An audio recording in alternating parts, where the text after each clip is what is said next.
Good morning all.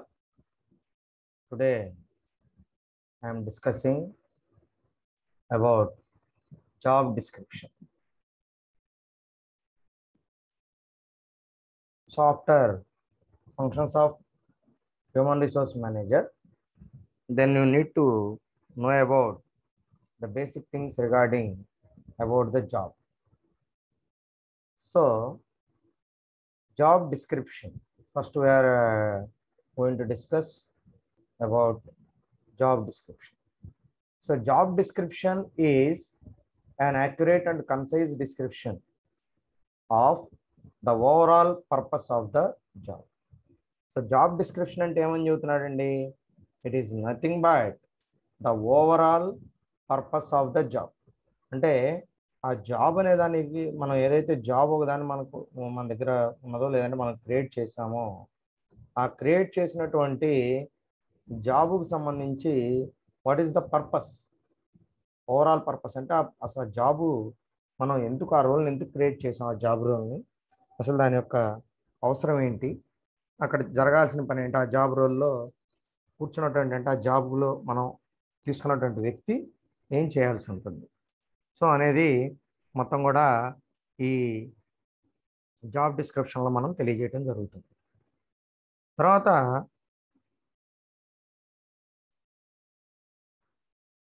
the principal duties of the persons doing this job, the job description emphasizes the job requirements. So ఇక్కడ మనం next point ఏం చెప్తున్నాడంటే the principal duties of the person doing this job. So ఆ job చేసేటటువంటి వ్యక్తి యొక్క principal duties అంటే ప్రధానమైనటువంటి బాధ్యతలు ఏంటి. The job description emphasizes the job requirements. అదేవిధంగా ఆ జాబ్ డిస్క్రిప్షన్ అనేది మనకి ఏమేమి తెలియజేస్తుందంటే it emphasizes the job requirements అంటే ఆ జాబ్కి సంబంధించి ఏమేమి రిక్వైర్మెంట్స్ అంటే ఆ జాబ్ చేయడానికి అతనికి ఉండాల్సినటువంటి బేసిక్ క్వాలిటీస్ ఏంటి. సో ఇవన్నీ కూడా మనం ఈ జాబ్ రిక్వైర్మెంట్స్ అంటాం. Clear job description constitutes the basis for advertising the vacancy positions and for drawing up job specifications. So మనకి ఎప్పుడైతే క్లియర్గా జాబ్ డిస్క్రిప్షన్ అనేది క్లియర్గా ఉంటుందో దానివల్ల మనకు వచ్చే ఉపయోగం ఏంటి, it is the basis for advertising the vacancy position. So మనకి జాబ్ డిస్క్రిప్షన్ అనేది ముందుగా రెడీ అయి ఉంటేనే మనం వేకెన్సీ పొజిషన్స్ చూపించడానికి అవకాశం ఉంటుంది. అంటే మనం వేకెన్సీ పొజిషన్స్ని చూపించాలి అని అంటే వాటికి అడ్వర్టైజ్మెంట్ ఇవ్వాలి అని అంటే first there is a clear job description ఉండాలి, క్లియర్గా ఉండాలి అని చెప్తాను. తర్వాత అది ఉంటేనే మనం జాబ్ స్పెసిఫికేషన్స్ చెప్పగలం. అంటే ఆ జాబ్ చేయడానికి ఎటువంటి క్వాలిఫికేషన్ కావాలి ఇవన్నీ కూడా దాన్ని మనం జాబ్ స్పెసిఫికేషన్ అంటే ఎక్స్పీరియన్స్ ఏం కావాలి, తర్వాత and remaining things what are the qualifications. So these are all very very important. So once individuals are selected to the post, job description allows them to know exactly what their roles are and what is expected of them. So ఒకసారి individuals అనేవాళ్ళు మనం ఆ పోస్ట్కి select చేసుకున్న తర్వాత job description allows them to know exactly what their roles. ఈ job description అనేది మనం క్లియర్ కట్గా మనం మెన్షన్ చేయటం వల్ల మనం తీసుకున్నటువంటి వ్యక్తులకి మనం ఇంకా స్పెసిఫిక్గా ఏం చెప్పాల్సిన పని లేదు. సో ఆ జాబ్ డిస్క్రిప్షన్ ఇచ్చేస్తే అతనే ఒకసారి కంప్లీట్గా దాన్ని మొత్తం చదువుకుని సో అతని డ్యూటీస్ ఏంటి, అతని రెస్పాన్సిబిలిటీస్ ఏంటి, మనం ఆ వ్యక్తిని ఏ పర్పస్ కోసం అతను ఏ రెస్పాన్సిబిలిటీస్ని ఏ డ్యూటీస్ని ఫుల్ఫిల్ చేయడం కోసం మనం తీసుకున్నామో ఆ రెస్పాన్సిబిలిటీస్ ఆ డ్యూటీస్ అన్ని క్లియర్గా మనకి జాబ్ డిస్క్రిప్షన్లో ఉంటాయి. కాబట్టి సో ఇంకా మనం పర్టికులర్గా నువ్వు ఇలా చెయ్యి అని మనం బేసిక్గా మనం ప్రతిదీ అక్కడ చెప్పాల్సిన అవసరం లేదు. క్లియర్గా దాంట్లో రాసేస్తాం what are the duties and what are the responsibilities, what is the role played in the organization. So ఇవన్నీ క్లియర్గా మనం చెప్పేస్తాం. అతని నుంచి మనం ఎక్స్పెక్ట్ చేస్తున్నాం what we're expecting from that job. ఓకేనా. సో అంటే జాబ్ రోల్ నుంచి మనం ఏం ఎక్స్పెక్ట్ చేస్తున్నాం, అతని రోల్ ఏంటి, ఇవన్నీ కూడా క్లియర్ కట్గా జాబ్ డిస్క్రిప్షన్లో మెన్షన్ చేయడం జరుగుతుంది. తర్వాత next one job specification. So job specification గురించి చూద్దాం. So job specification identifies the requirements on the part of the person to perform the given job. So మనం జాబ్ స్పెసిఫికేషన్లో మనం ఏం చేస్తాం, నెక్స్ట్ జాబ్ డిస్క్రిప్షన్ అయిపోయింది. Now job specification. So in job specification identifies the requirements on the part of the person to perform the giving job. అంటే మనం ఇచ్చినటువంటి జాబ్ని perform చేయడానికి కావాల్సినటువంటి రిక్వైర్మెంట్స్ ఏంటనేది ఐడెంటిఫై చేసి వాటి మనం జాబ్ స్పెసిఫికేషన్లో తెలియజేస్తాం. What are the requirements to do that job? That is nothing but job specification. So it provides the interviewer an understanding of the job and helps him to assess the qualities necessary for its performance to an acceptable standard at the time of interview. So ఈ job specification అనేది క్లియర్గా ఉంటేనే అప్పుడు interview చేసే వ్యక్తి ఆ interview చేసేటప్పుడు అతను ఏ స్కిల్స్ని టెస్ట్ చేయాలి. సో రిక్వైర్డ్ స్కిల్స్ ఏంటనేది క్లియర్గా ఐడియా ఉండాలి. సో ఆ రిక్వైర్డ్ స్కిల్స్ అనేది క్లియర్గా ఐడియా ఉన్నప్పుడు మాత్రమే ఇంటర్వ్యూ చేసే వ్యక్తి మనకు కావాల్సినటువంటి ఏదైతే మనం క్వాలిటీస్ ఉన్నాయో ఆ క్వాలిటీస్ ఉన్నాయా లేదా అనేది ఇంటర్వ్యూ చేసేటప్పుడు టెస్ట్ చేస్తాడు, క్వశ్చన్స్ అడుగుతాడు. అంటే దాని రిలేటెడ్ క్వశ్చన్స్ అడిగి నాలెడ్జ్ ఉందా లేదో టెస్ట్ చేసుకుంటాడు, అంతే కదా. This helps him to compare the performance of candidates objectively and to eliminate unsuitable candidates.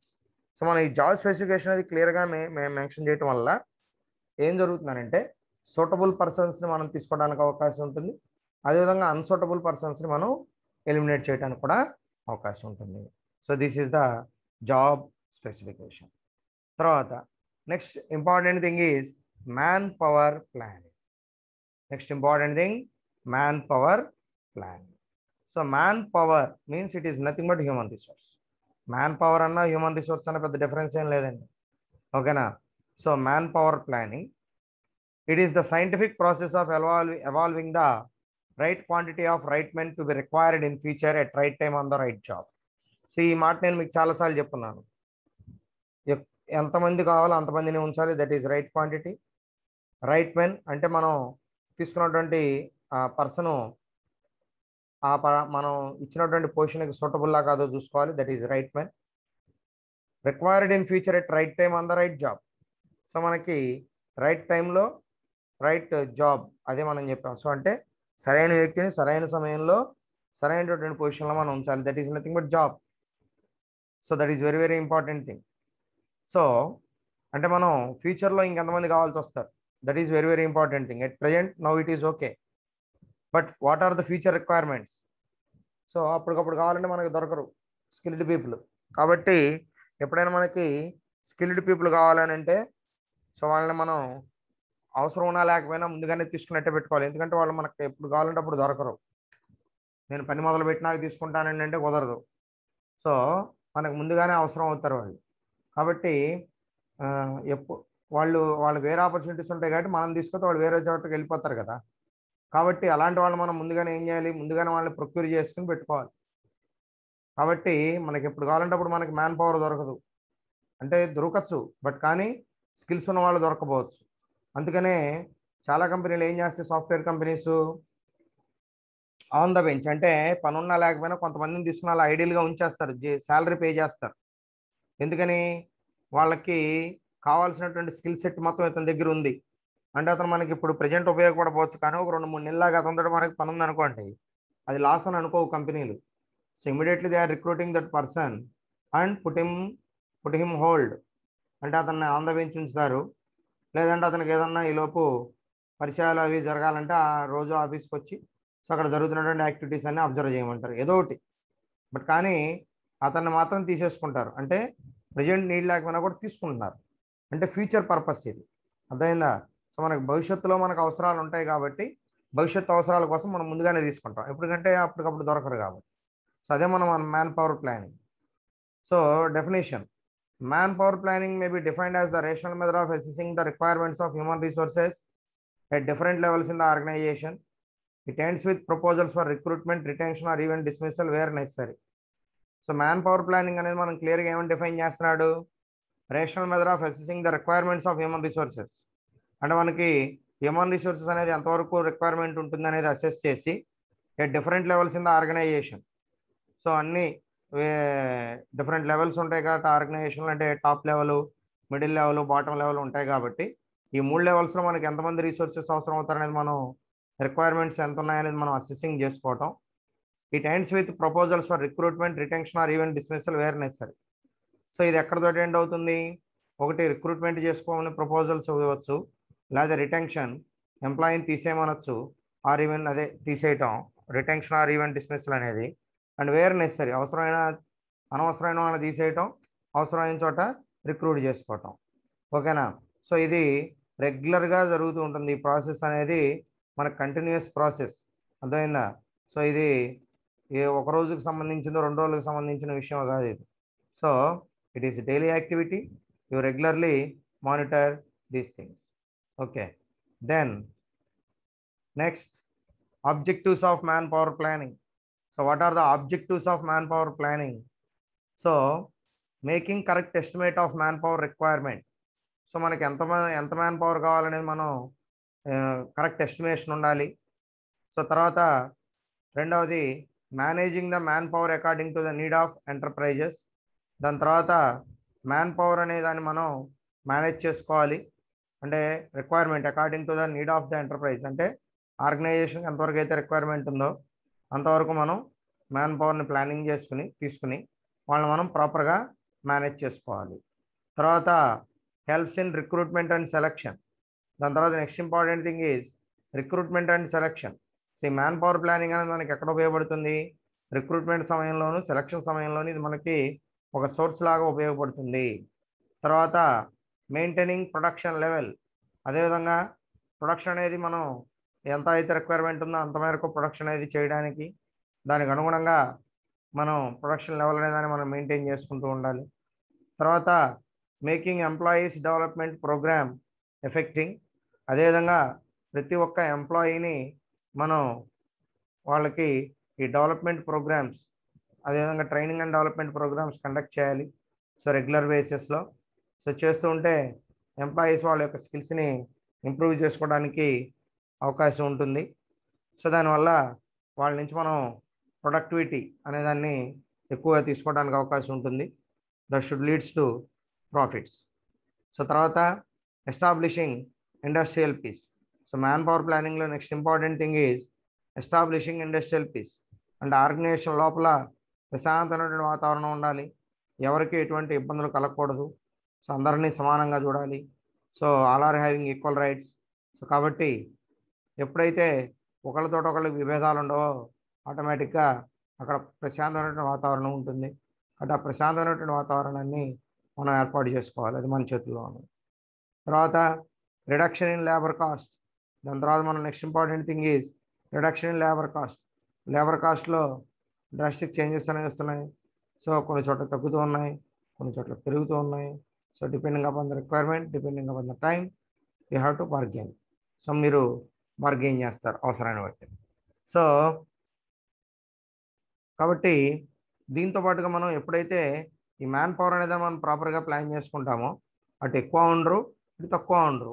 So అన్నెసరీగా మనం ఎవరికి జీతాలు పే చేయాల్సిన అవసరం ఉండదు కాబట్టి సో అదొక ఎకనామిక్ పాయింట్గా మనం చెప్పుకోవచ్చు. తర్వాత మినిమైజేషన్ ఆఫ్ లేబర్ కాస్ట్. దాని తర్వాత next important thing is minimisation of labour cost. So labour cost అనేది కూడా రిడక్షన్ అన్నా మినిమైజేషన్ అన్న పెద్ద తేడా ఏం లేదు, రెండు ఒకటే. సో ఇంకా దాని గురించి అవసరం లేదు సపరేట్గా. So then next topic is recruitment. So all of you know about the recruitment. So recruitment means you have to procure the employees or that means either a new person or a fresher or a experienced person. So both are recruited with the recruitment process.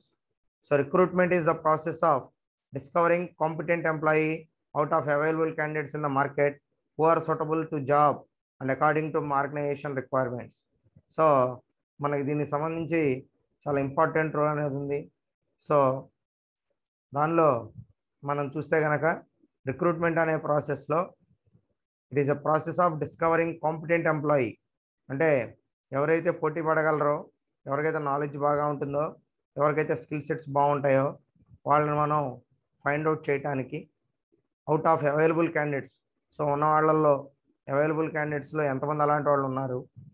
So in the market who are suitable to job and according to organization requirements. దాని తర్వాత మనం చూస్తే so employee out of available candidates in the market, అది ఉన్నటువంటి available candidates నుంచి మనకి suitable అయ్యే candidate మనం తీసుకోవాలి. Who are suitable to the job and according to organization requirements. So organization రిక్వైర్మెంట్స్కి ఎవరైతే సూటబుల్ అవుతున్నారో వాళ్ళు మనం తీసుకోవాల్సి ఉంటుంది అని చెప్పి చెప్తా ఉన్నాడు. తర్వాత recruitment. So recruitment means recruitment is the process of attracting prospective employees and stimulating them for applying job in an organization. So recruitment ante em cheputunnaru, it is the process of attracting prospective employees. So prospective employees మనం attract చేయటం and stimulating them for applying job in an organization. అదేవిధంగా అలాంటి వాళ్ళని మన ఆర్గనైజేషన్లో job కోసం apply చేసుకునేటట్టుగా try చేయటం. సో ఇది రిక్రూట్మెంట్ ప్రాసెస్. ఓకే, సో తర్వాత recruitment process. So what is the recruitment process? So under this recruitment process, recruitment or hiring is the process of searching and attracting the right candidates for hiring them for vacant jobs in an organization. ఆర్గనైజేషన్లో ఉన్నటువంటి ఖాళీ పోస్టులన్నింటినీ, ఖాళీ ఉన్నటువంటి స్థానాలన్నింటినీ కూడా మనం recruitment hiring అనే process ద్వారా మనం సెర్చ్ చేయటం, అదేవిధంగా అట్రాక్ట్ చేయటం, వాళ్ళు మన కంపెనీలో జాయిన్ అయినట్టుగా, అదేవిధంగా రైట్ క్యాండిడేట్స్ని సెలెక్ట్ చేసుకోవాలి. సో అలాంటి వాళ్ళతోటి మనం ఈ వేకెన్సీని ఫిల్ చేయటాన్నే మనం రిక్రూట్మెంట్ ప్రాసెస్ అని చెప్పి చెప్తున్నాం. తర్వాత there are 2 sources of recruitment. One is internal resources and second one is external resources. So మనకు ఇక్కడ 2 sources మనం కనుక తీసుకుంటే, ఈ 2 sources ఆఫ్ రిక్రూట్మెంట్లో మొదటిది internal sources and external sources. Third one recruitment, internal sources and external sources, only 2 are there. Then recruitment refers to the process of searching for potential employees. So recruitment అనేది ఏమని చెప్తున్నాడు, it is a process of searching for potential employees. అంటే ఎక్కువ సంవత్సరం ఉన్నటువంటి ఎంప్లాయీస్ని search చేసుకోవటం, తర్వాత and influencing them to work for their organization. అదేవిధంగా వాళ్ళందరినీ ఆర్గనైజేషన్ కోసం పనిచేసే విధంగా వాళ్ళందరినీ కూడా ఇన్ఫ్లుయెన్స్ చేయాలి. తర్వాత the purpose of the recruitment process is to find talented and qualified individuals for the growth and development. So దాని తర్వాత the purpose of recruitment process is to find talented and qualified individuals. అదే కదా నేను చెప్పుకుంటుంది, talented and qualified people మనం identify చేయటం. So for the growth and development of their organization. So ఎవరైతే organization యొక్క గ్రోత్కి రీచ్ అవడానికి కష్టపడతారో సో వాళ్ళు ఆపరేటెడ్ అనుకోవచ్చు. So the purpose of the recruitment process is to find talented and qualified individuals for the growth and development of the organization. So organization develop అవ్వాలంటే మనకు కావాల్సిన qualified individuals and also talented and qualified, అదేవిధంగా individual అనేది చెప్పుకుంటే individuals for the growth and development of the organization. It is part of the human resource management department. ఇది human resource management డిపార్ట్మెంట్లో ఇది కూడా ఒక భాగంగా మనం చెప్పుకోవచ్చు.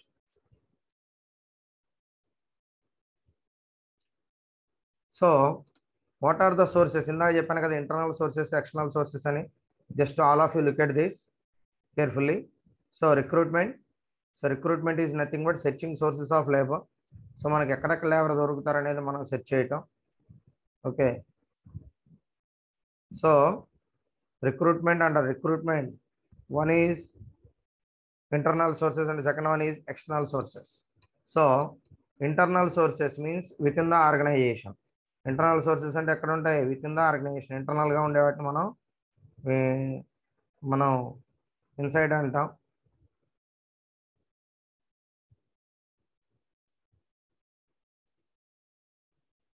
Okay, so internal sources with in the organization, that is transfer and promotion. అంటే recruitment అనేది మనం ఇంటర్నల్గా చేసుకోవాలంటే ఉన్న వాళ్ళని వేరే చోటకి ట్రాన్స్ఫర్ చేయటం, ఎక్కువ ఉన్న చోట నుంచి తక్కువ ఉన్న వాళ్ళ దగ్గరికి ట్రాన్స్ఫర్ చేయటం. ప్రమోషన్ అంటే అట్రాక్ట్ చేయడానికి. సో అట్రాక్ట్ చేయడానికి కావాల్సిన ప్రమోషన్.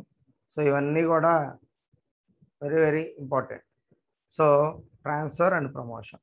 తర్వాత external sources under this category: recruitment at factory gate, casual callers, advertisement, employment agencies, management consultants, educational institutions, recommendations, labor contractors, telecasting. So these are all comes under external sources. Okay, so one is internal sources, second one is external sources. So internal sources: transfer, promotion. External sources: recruitment at factory gate, casual callers, advertisement. So employment agencies, management consultants, education institutions, recommendations, labor contractors, telecast. So transfer చేయడం అంటే ఒక చోట ఉన్న వ్యక్తిని ఇంకో చోటకి transfer చేయడం ద్వారా అక్కడ ఉన్నటువంటి వేకెంట్ని ఫిల్ చేయడం. సో మరి ఇక్కడ ఖాళీ అవుతుంది కానొచ్చి, ఇక్కడ ఖాళీగా ఉందంటే ఇక్కడ ఎక్సెస్ ఉంటే పంపిస్తారు. సో తర్వాత ప్రమోషన్. సో ప్రమోషన్ ద్వారా ఖాళీలను భర్తీ చేయటం. సో జనరల్గా ఇది బయట కన్నా కూడా ఆర్గనైజేషన్లో ఉన్న వాళ్ళని, సీనియర్స్ని ప్రమోషన్ ఇచ్చి ఆ పొజిషన్లోకి పంపిస్తారు. So that is promotion. తర్వాత external sources. So external sources కనుక చూస్తే, ఎక్స్టర్నల్ సోర్సెస్లో అంటే ఇవి విత్ ఇన్ ద ఆర్గనైజేషన్ ఉండదు, బయటకు ఉంటాయి. సో బయటవి ఇవన్నీ కూడా ఒకటి రిక్రూట్మెంట్ ఎట్ ఫ్యాక్టరీ గేట్స్, అంటే బయట నుంచి రిక్రూట్ చేసుకోవటం కంపెనీలో కాకుండా. So recruitment at factory gate దగ్గర రిక్రూట్ చేసుకోవటం కావాల్సిన వాళ్ళు. తర్వాత casual callers. So casual callers ఉంటారు. క్యాజువల్ కాలర్స్ కూడా మన ప్రెజెన్స్ అనేది ఉండాలి. సో అంటే వాళ్ళతో మనం టచ్లో ఉండాలి. సో క్యాజువల్ కాలర్స్ అంటారు. సో తర్వాత advertisement is one of the powerful thing for recruitment. So if you hire for any type of organization then you give paper ad. That is very very important, advertisement. తర్వాత employment agencies. So employment agencies అంటే ఉద్యోగాలు ఇవ్వడానికి. So private కావచ్చు, లేదంటే government కావచ్చు, employment agencies. So వాళ్ళు కూడా మనకు సహాయం చేస్తారు. సో వాళ్ళకి ఎంతో కొంత మనీ పే చేస్తే వాళ్ళే మనకు మొత్తం రెడీ చేసేస్తారు. తర్వాత మేనేజ్మెంట్ కన్సల్టెంట్స్ అంటే ఎవరెవరైతే ఉంటారో మేనేజ్మెంట్కి సంబంధించిన కన్సల్టెంట్స్, వాళ్ళు కూడా మనకు ఒక సోర్స్ లాగా ఉపయోగపడతారంటున్నారు. తర్వాత education institution, that is a very very powerful source. So because all of you know, so campus recruitments, all these are comes under educational institution. This is also one best source. Then recommendations అంటే బయట నుంచి ఎవరో ఒకళ్ళు recommend చేస్తూ ఉంటారు, మా వాళ్ళు అని చెప్పి తీసుకోండి అని చెప్పి, అది కూడా ఒక సోర్స్గా చెప్పవచ్చు. తర్వాత లేబర్ కాంట్రాక్టర్స్. సో మనకి లేబర్ని పంపించే కాంట్రాక్టర్స్ ఉంటారు, ఆ కాంట్రాక్టర్స్. తర్వాత టెలికాస్టింగ్ అంటే టీవీలో వచ్చే అడ్వర్టైజ్మెంట్స్, వాటి ద్వారా కూడా టెలికాస్టింగ్ ద్వారా కూడా మనం ఈ సోర్సెస్ అనేది మనం తీసుకోవచ్చు. So these are the 2 sources, very very important. So searching sources of labour, వీటిలో ఏదనేది మనం సెట్ చేసుకోవాల్సి ఉంటుంది. Okay, then internal sources of recruitment. Now we are discussing about internal sources of recruitment. So under this category, internal sources are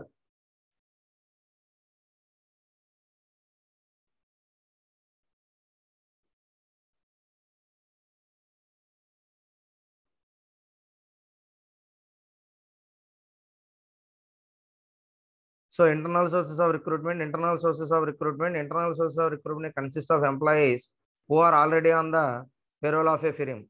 So internal sources అంటే మనకి already ఎవరైతే ఉన్నారో, payrolls అంటే జీతాలు ఎవరైతే ఇస్తున్నామో, సో వాళ్ళనే మనం ఇక్కడ ఇంటర్నల్ సోర్సెస్ అనేదిగా తీసుకుంటాం రిక్రూట్మెంట్లో.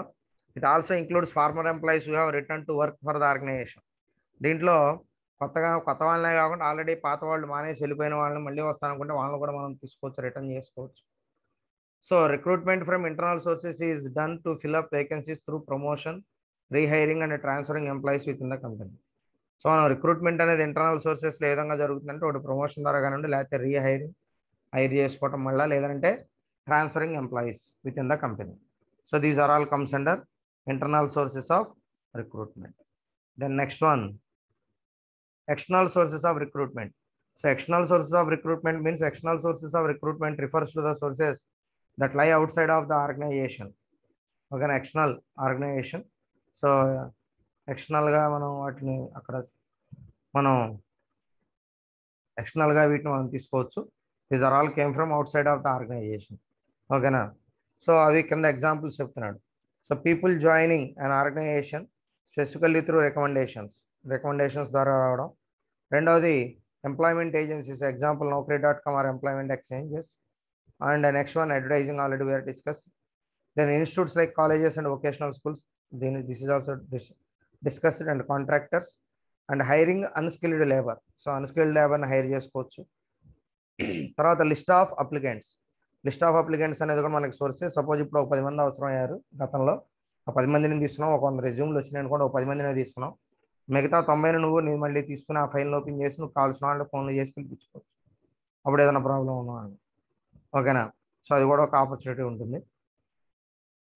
తర్వాత లిస్ట్ టెంపరీ వర్కర్స్ అనేది కూడా మనకు ఒక సోర్సే. So these are all comes under external recruitment sources of external recruitment. The next thing is selection. So selection means, selection అంటే మన అందరికీ తెలుసు, ఎంప్లాయీని సెలెక్ట్ చేసుకోవడం in general. So the process of identifying the most suitable person for the organization is called selection. So మనకి suitable అయ్యే వ్యక్తిని మనం చాలా ప్రాసెస్ జరుగుతుంది. ఆ ప్రాసెస్ చేసిన తర్వాత సో మోస్ట్ సూటబుల్ పర్సన్ మనం తీసుకోవాల్సి ఉంటుంది. Selection is also called a negative function because at a stage of the applications are screened and short listed based on the selection criteria. So selection is also called a negative function positive కాకుండా కొన్ని సందర్భాల్లో నెగిటివ్గా కూడా ఉంటుంది. Because at a stage the applications are screened and short listed based on the selection criteria. So ఎందుకంటే వచ్చినటువంటి applications అన్ని మనం షార్ట్ లిస్ట్ చేయడం, స్క్రీనింగ్ చేయడం అనేది జరుగుతుంది బేస్డ్ ఆన్ ద సెలక్షన్ క్రైటీరియాని బేస్ చేసుకుని మాత్రమే చేస్తాం, షార్ట్ లిస్ట్ చేస్తాం. The main purpose of selection is to choose the right person for the right job. So సరైన వ్యక్తిని సరైన జాబ్ కోసం మనం ఉంచడమే, సరైన జాబ్లో సరైన వ్యక్తిని ఉంచడమే ఇక్కడ ఎక్కడైనా కూడా చెబుతున్నది అదే సెలక్షన్ సెలక్షన్లో కూడా that is very very important function, very important thing. So the main purpose of selection is to choose the right person for the right job. The job analysis, job description and job specifications are carried out. So manaki ee job analysis, job description, job specifications are carried out before the position is advertised. Advertisement position munde these are all ready. So these provides adequate insight about nature of the job. So it's a description and its specifications and further focus on what type of person is to be selected for a given position. మనం ఎటువంటి person select చేసుకో మనం అనుకున్నటువంటి పొజిషన్కి అనేది మనకు clear idea రావడానికి మనకి సెలక్షన్ చేసుకుంటాం. దానికోసం these simplify the process of selection. దీన్ని మనం సింప్లిఫై చేస్తే ప్రాసెస్ ఆఫ్ సెలక్షన్ అని చెప్పి అంటున్నాను. So what is the selection process? Selection process involves the following steps. So first one is initial screening, that means short listing. So second one is comprehensive application biodata screening, అంటే మనం ఇచ్చినటువంటి biodata లేదంటే అప్లికేషన్ని screening చేయడం జరుగుతుంది. Aptitude or written test, after that aptitude టెస్ట్లు కానివ్వండి లేదంటే రిటన్ టెస్ట్లు కానీ కండక్ట్ చేస్తారు. తర్వాత group discussion, that is very very important. They are giving some topic and to all the participates to participate in the written test, sorry, GD, group discussion. Then group discussion, then personal interviews. So ఒక్కొక్కరిని ఇండివిజువల్గా మనం interview చేస్తాం పర్సనల్గా. So that is also helpful. And medical examination, that is compulsory. So medical examination అనేది ఉండాలి. So అంటే మనకి బాగున్నదా లేదా అనేది చెక్ చేసుకుంటాం. So that is medical examination. So medical examination also very very important in the selection process. So then employment offer letter, finally issues employment offer letter. Okay. So ఫైనల్గా మనం అతనికి ఏం చేస్తాం? ఎంప్లాయ్మెంట్ ఆఫర్ లెటర్ ఇష్యూ చేస్తాం.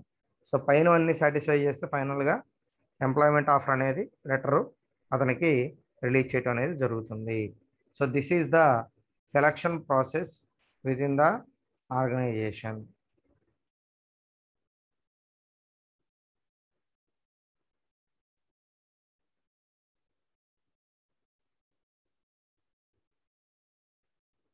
Okay. So if you have any doubts,